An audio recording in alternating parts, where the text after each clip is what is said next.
Perkenalkan, nama saya Benezir Bulto, NIM 12031111156.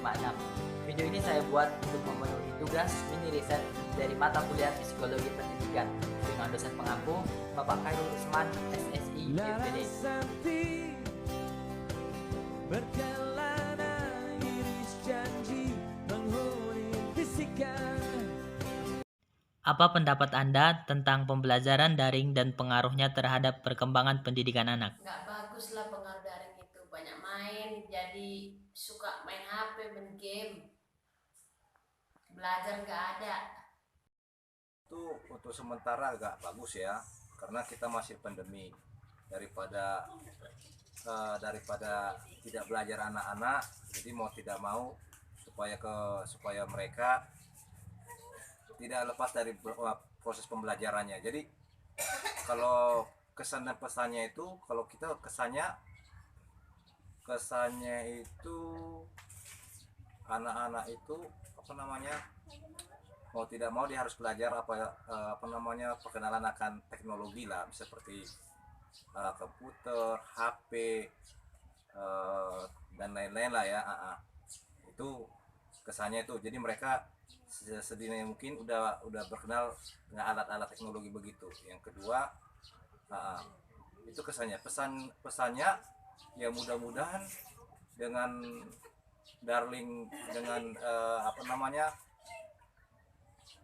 kita cepatlah proses selesainya pandemi ini, sehingga proses darling ini bisa kita minimalkan. Kenapa kita minimalkan? Karena proses pendidikan belajar itu antara face to face itu sangat membantu anak didik kita supaya lebih fokus belajarnya. Demikian. Menurut saya pembelajaran daring itu kurang memadai ya, karena tidak terlalu spesifik dalam pengarahan pembelajarannya. Ya, tentang daring, anak-anak semakin bodoh, dan lagi anak-anak kebanyakan main-main, karena anak-anak selama daring ini memakai handphone seringan jadi main game. Dia anak-anak kadang kita kira belajar, rupanya main game. Pendapat kita tentang daring ini sebenarnya sangat, bagaimana lah kita bilangnya, sangat merisaukan orang tuanya sebenarnya. Soalnya kayak mana pun anak-anak kita di rumah itu kan belajarnya udah malas, sedangkan belajar di sekolah aja kan kira-kala payah kita pantau, apalagi lah belajar daring ini kan.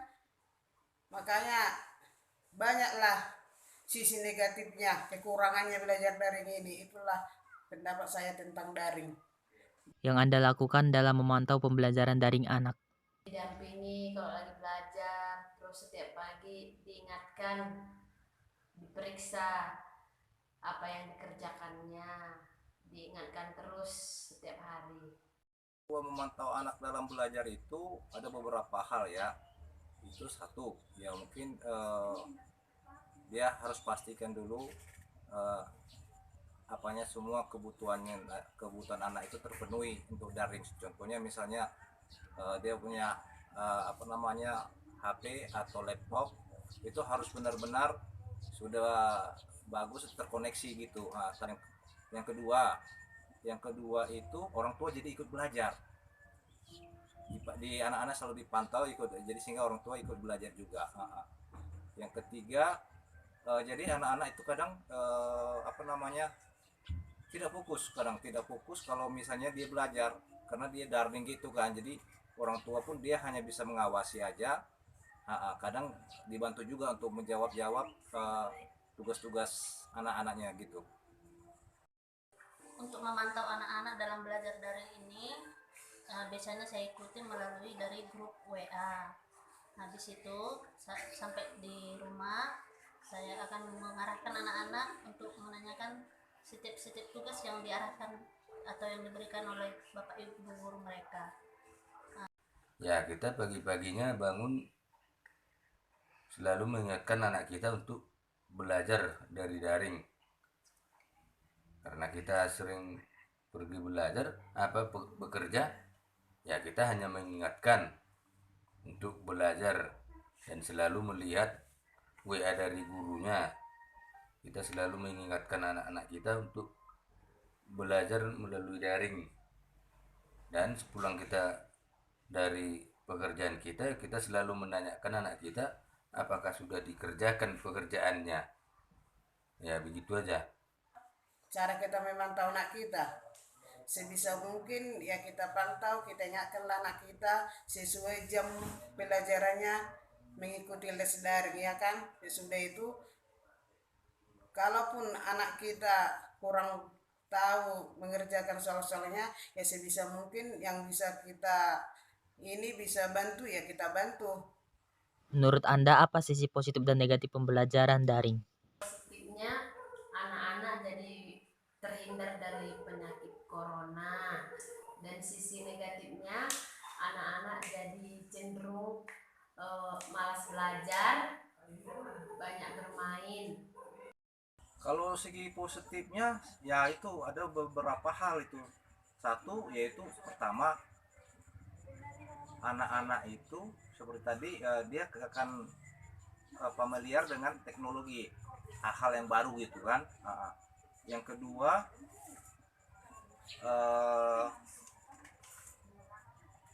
dia bisa lebih banyak lagi mengakses ilmu-ilmu yang lain, misalnya cari-cari perbandingan-perbandingan atau berkomunikasi dengan kawan-kawannya begitu secara daring. Itu posisi daringnya. Yang ketiga itu segi yang positifnya juga bisa kontribusi orang tua sama anak-anak itu supaya lebih dekat lagi ya. Itu segi positifnya. Segi negatifnya banyak, ada juga segi negatifnya itu kadang anak-anak itu ada sebagian nggak fokus karena penjelasan orang tua itu penjelasan dari gurunya itu terbatas. Jadi setiap anak itu untuk menangkap materi secara Zoom, secara daring itu kadang tidak bisa dipahami gitu.